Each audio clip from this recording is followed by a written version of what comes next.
सत्य क्या है, सिर्फ सत्य ही इम्पोर्टेंट है, उसके अलावा कुछ इम्पोर्टेंट नहीं है लाइफ में। जानना, सही में जानना। चलो इसके बारे में बात करते हैं। ये जो साइंस का नया नया चोचला जो आया है ना अभी, 200 साल का जो फैशन बन गया है ना अभी बेसिकली ये साइंस बैकबोन है, और क्या बोलेंगे उसको, मेटेरियलिस्टिक सुख जो होते हैं, मेटेरियलिस्टिक को क्या बोलते हैं, भौतिक हाँ, भौतिक सुख की आगे तुम्हारे वो लटका रखी है, क्या बोलते हैं, गाजर और साइंस उसकी फाउंडेशन है। तो बेसिकली एक वो फोटो आती है ना जिसमें गधे के ऊपर एक इंसान बैठा हुआ है और वो अपने सामने ही गाजर लटका रखा है उसने ऐसे, ठीक है, और वो भाग रहा है वो गाजर को देख के, जबकि वो गाजर उसने ही लटका रखी है, मतलब सामने, वो उसको कभी पकड़ ही नहीं पाएगा। इसका भारत में ना एक और एग्जाम्पल भी बहुत पुराना है जो मेरे को बहुत, और आई थिंक बहुत सारे लोगों को दिल पे टच किया है। वो एक कस्तूरी हिरण वाला एग्जाम्पल, कि कस्तूरी हिरण जो होता है कि वो उसकी इतनी अच्छी सुगंध आती है और वो भागता रहता है। अब इसमें मुझे एक फ्लो लगा कि एक तो पहले तो लोगों को कैसे पता कि उसको पता नहीं है, मतलब कस्तूरी हिरण को हो सकता है पता हो यार, मतलब वो ऐसे ही भाग रहा हो बचे में, किसी ने ये तो सोचा ही नहीं। सब ऐसे सोचते हैं कि वो हिरन वो उसको ढूंढ रहा है खुशबू को, वो उनका इंटरप्रिटेशन है। तुम ऐसे देख रहे हो उसको, तुमको हिरन से तो बात की ली तुमने 1 on 1 कि हिरन भाई तू क्या क्यों भाग रहा है दोनों केस पॉसिबल है वैसे उसमें, बट वो पहले वाला केस ज्यादा रोमांटिसाइज किया गया है क्योंकि वो ना जानने की जगह से आता है ना, कि हम नहीं जानते हैं। चलो इसकी बात करते हैं कि मैं ये जो सच जानना है ये सब है, ये जो इतना इसका पूरा जो प्रोसेस है, ये ऑब्जेक्टिव तो है नहीं। ऑब्जेक्टिव नहीं है मतलब कि इसको बाहर से तो तुम कोई मापदंड तो है नहीं। अरे यार देखो, वैसे भी किसी सोच का मापदंड हो ही नहीं सकता। कभी कोई जज इस चीज पे रूलिंग दे सकता है कि मैंने क्या सोचा है? दे सकता है क्या? हो ही नहीं सकता ना। जिस दिन तुम विचार को एज इट इज पकड़ना सीख जाओगे साइंस, उस दिन मैं बोल दूंगा कि मैं प्रूफ भी दे दूंगा तुमको। समझ रहे हो? क्या तुम विचार को पकड़ सकते हो कि मैंने इस पेड़ को देख के मैंने क्या सोचा? एग्जैक्टली बताओ। तो वो विचार तो है ना, लेकिन तुमको पता है विचार है, बट क्या उसका भौतिक है प्रूफ? कोई क्या भौतिक तरीके से उसको किसी एक्सपेरिमेंट के थ्रू प्रूव किया जा सकता है? तुम इलेक्ट्रिसिटी देख सकते हो, तुम ये ट्रूथ या फॉल्स बता सकते हो कि हाँ इस बंदे ने लड़खड़ा के बोला, पैटर्न निकाल के, बट एग्जैक्टली विचार क्या है उसका वो बताओ। जबकि वो भी एनर्जी की मूवमेंट है, उसका भी एक सिग्नेचर है। जैसे इलेक्ट्रिक मैग्नेटिक वेव्स का, लाइट वेव्स का सिग्नेचर है, वैसे उसका भी एक सिग्नेचर है, बट तुम उस सिग्नेचर को पढ़ नहीं पा रहे हो। ठीक है, वो सिर्फ अंदर से पढ़ सकते हो तुम। तो इसमें फिर दिक्कत क्या होती है कि अब जैसे मान लो मेरे से कोई क्वेश्चन पूछेगा, ठीक है कि भाई तू एनलाइटन है क्या? भाई तूने क्या मिल गया भाई तेरे को? भाई तो ऐसी बातें क्यों कर रहा है? क्या हो गया तेरे को? पागल हो गया क्या तू? क्या ये एनलाइटमेंट किस चक्कर में पड़ गया? या ऐसा कोई भी क्वेश्चन बेसिकली इंडिया में मान लो कि पूछे, क्योंकि इंडिया में एक्चुअली ज़्यादा डिसबिलीव या जो भी है, डिसबिलीव भी नहीं बोलेंगे, मतलब इग्नोरेंट ज़्यादा है लोग अब आज के टाइम में। उनके दिमाग में वो किसी चीज़ को जानने की क्यूरियोसिटी नहीं बची है किसी के दिमाग में। मतलब बचपन से ही उन बच्चों को ऐसे ढाल दिया जाता है कि बस तुम पैसा कमाओ, ये करो। वो ऐसे होते ही नहीं कि यार ये कहाँ आ गया मैं, चलो मैं इसको एक्सप्लोर करता हूँ या जानता हूँ मैं कि क्या चक्कर है, क्या है ये नारी क्या होती है। वो एक उसको एक इमेज दे दी कि ये फीमेल जो होती है वो उसका ये रोल होता है सोसाइटी में कि हाँ वो तुझे उससे शादी करनी है, और फिर वो ऐसे तुम ये कर लेना वो कर लेना, 2-3 तरीके से कहानी जा सकती है, और बस वो उसी को मान लिया उसने। नहीं, फिर नारी बहुत कुछ हो सकती है भाई, तुमको क्या मतलब, रिश्ते तो तुम्हारे ऊपर है ना बनाने के। मतलब कल को यदि हम नया कंसेप्ट ऑफ फैमिली निकाल दे कि भाई पापा के भाई को चाचा बोलने के बजाय कुछ और रिलेशन निकाल दिया हमने, ठीक है। जैसे मुस्लिम लोगों के फैमिली के रिलेशन अलग होते हैं, हिंदू लोगों के अलग होते हैं, ऐसे हर जगह के अलग अलग है। बट भारत के तो सारे लोग अब इतने ही ज़्यादा वैसे अनपढ़ टाइप के हो गए हैं, मतलब कि उन लोगों को वो वर्ल्ड को देख ही नहीं रहे हैं कि जीवन जीना जरूरी नहीं है कि भाई ऐसे ही हो। मैं आपको अपना एक्सपीरियंस बताता हूँ। मैं जब घूम रहा था ना, जैसे कुछ बॉर्डर के जो गाँव वाँव है ना, वहाँ पे आई थिंक अभी भी होता होगा। और ये दिक्कत क्या है ना कि ये लोग अब बताते ही नहीं है, जो कि ये मेन स्ट्रीम मोरालिटी बहुत ज़्यादा हो गई ना।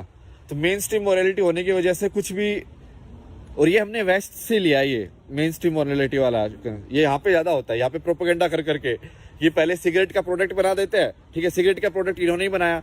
टोबैको का यूज़ तो भारत में कितने सालों से है भाई, तंबाकू कितने सालों से यूज़ कर रहे हैं हम, ठीक है। अलग अलग तरीके से लोग कभी हुक्का बनाते, कुछ ये बनाते, अलग अलग मशीनें या जो भी है, ठीक है। बट इन्होंने क्या किया, उसके अंदर केमिकल, उनको पता था ये एडिक्टिव है, तो लोगों को फटाफट कैपिटलिस्टिज्म के नाम पे बेच के आदत लगा दी सबकी, कैंसर वैंसर करा दिया। और बाद में बोलते हो उप्स, तो फिर बाद में पूरी गवर्नमेंट फिर पूरा प्रोपेगेंडा चलाती है ये तंबाकू हानिकारक है। अरे भाई तंबाकू हानिकारक नहीं है, तुम्हारी ये सोच हानिकारक है। तंबाकू तो इतने टाइम से था, लोग पागल नहीं हुए तुम्हारी तरह ऐसे किया उसके, तुम उसको बेच के, बच्चों को बेच के आदत लगा के और फिर उससे पैसे कमाओ, समझ रहे हो। सोच का फर्क है ना भाई। और ये अब ये इंडिया में भी यही चलन हो गया, इंडिया में भी ऐसी होता है, मेन स्ट्रीम मोरालिटी बना दी गई है कि ऐसे ही हो सकता है। और ये दोनों साइड, मतलब जो भी 2 या 3 जितनी भी साइड है, सारी साइड एक्चुअली यही कर रही है इंडिया के अंदर। तो जो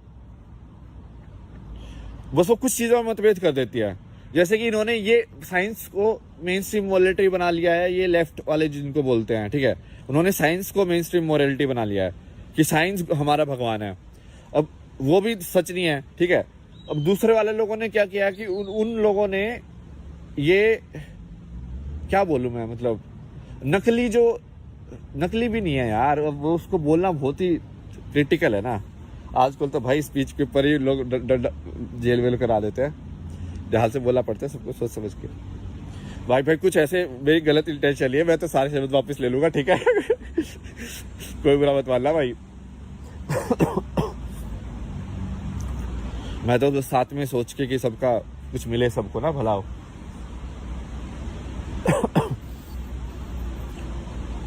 जैसे ये रामदास भी बोलता है उसको कि उसने जब बाहर के पर्सपेक्टिव से उसको देखा तो उसको लगा कि ये सारे इंडिया के जो रिचुअल हैं वो वैसे तो ठीक है, बट लोग उनको बहुत रोबोटिक तरीके से कर रहे हैं। मतलब उसके अंदर की वो चली गई, भावना चली गई है। नमस्ते तो लोग कर रहे हैं बट अंदर से गाली दे रहे हैं। तो भाई ये जो नमस्ते का जो रिचुअल था, जिसके अंदर एक्चुअली बहुत पावर थी, ये एक्चुअली में योगा टाइप का ही पोज है ना, एक मुद्रा है, मतलब समझ रहे हो, हाथ की एक मुद्रा है ये। जैसे हाथ की एक अलग अलग मुद्रा बताते ना कि तो ऐसे करके, इवन दोनों हाथों की भी अलग अलग हैं, मतलब कुछ है, पुष्प ये बता रही भाई, ऐसे। तो ये हाथ की मुद्रा से एक पर्टिकुलर टाइप का एनर्जी फ्लो होता है। ये तो मैंने फील किया है। जैसे ये तुम जनरली तुम्हारा हाथ ना यहाँ से ऐसे, मुझे तो ऐसे फील होता है कि एनर्जी लीक होती है यहाँ से। तो बहुत बार जब मैं कपड़ा लगाता हूँ ना ऐसे, या मुट्ठी बंद करके रखता हूँ, तो मुझे लगता है कि हाँ ठीक है, मैं अब अंदर के अंदर रख रहा हूँ एनर्जी, अच्छा लगता है ऐसे। या ऐसे कोई ऐसे करो तो बहुत अच्छा लगता है, मतलब क्योंकि आई थिंक वो पूरा ये वाइब्रेशन के फॉर्म में यदि तुम देखोगे एनर्जी को, तो ये पूरा सर्किट पूरा हो गया ना, मतलब अब इसलिए गोला बना दिया मैंने अपने अंदर। एक गोला ही है ना, देखो पूरा मेरी बॉडी एक नीचे हो गई और फिर ऊपर जा रही है और फिर ऐसे जा रही है। तो वो जैसे मान लो मैंने ये चीज का एक आकार है ना, अब मैंने इसको वाइब्रेशन किया ऐसे ट, अब इसमें किस फॉर्म में वाइब्रेशन जाएगी। तो ऐसे ही मैंने अपने शरीर का जो वेसल है या शरीर का जो ये ढांचा है, उसको तुम जितने अलग फॉर्म में कनेक्ट करके वाइब्रेट करोगे, वैसे अलग टाइप का वो निकलेगा, एनर्जी फ्लो होगा। मतलब ये तो साइंस भी मेजर कर सकता है, इसमें तो क्या ही।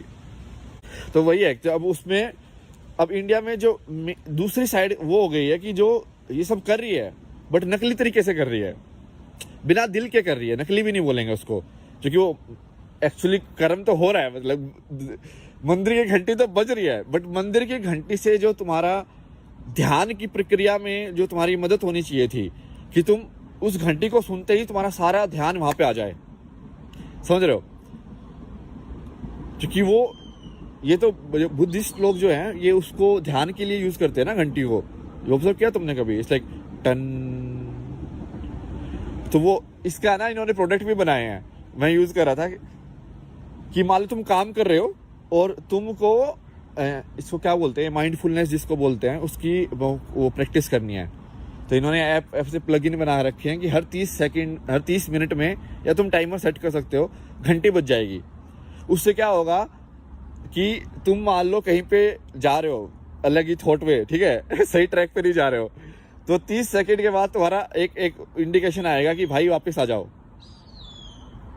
यदि तो सोच में कि लगे ये हो जाएगा वो हो जाएगा, ऐसे करना है और भाई सोचे जा रहे हो, या फिर तुम जैसे माइंडलेसली ब्राउज करते रहते ना कि ये खोला वो खोला, तो 30 सेकंड में जब वो घंटी बजेगी तो तुमको फिर से ध्यान आएगा कि मैं ये क्यों कर रहा हूँ।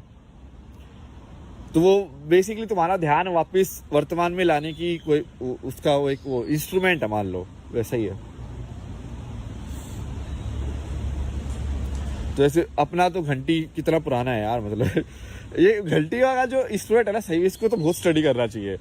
आई थिंक इसके अंदर से जो साउंड वेव जिस तरीके से निकलती होंगी ना, बहुत ही यूनिक होंगी, क्योंकि इसकी शेप है ना बहुत ही इंटरेस्टिंग है, बहुत ज़्यादा। मतलब ऐसे करके और फिर यहाँ पे ऐसे बेल है, तो ये ऐसे भी सर्कुलर है और बढ़ता भी रहा है डायमीटर। क्योंकि जनरली जैसे पानी के अंदर तुम पत्थर मारते हो तो वेव वैसे भी अपने आप ही डायमीटर में बढ़ती है, और उसी को मतलब XY में देखने के बजाय Z एक्सिस में देखा इन्होंने ऊपर, कि यदि वो वेव ऐसे करेगा और ऐसे बढ़ेगी, तो यदि वो ऐसे बढ़ रही है ये ऐसे भी चल रही है, और 2 एक्सिस में मूवमेंट यदि उसकी हो रही है एनर्जी की, तो कैसे जाएगी।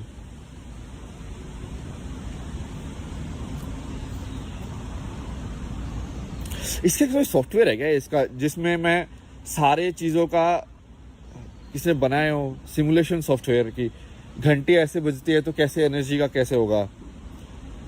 बन तो सकता है यदि वो मेटल की प्रॉपर्टी के हिसाब से, कि ये मेटल यदि अपने आप से इतनी फोर्स से मैं टकराऊंगा तो जो साउंड वेव कितनी फ्रिक्वेंसी की निकलेंगी, बन तो सकता है।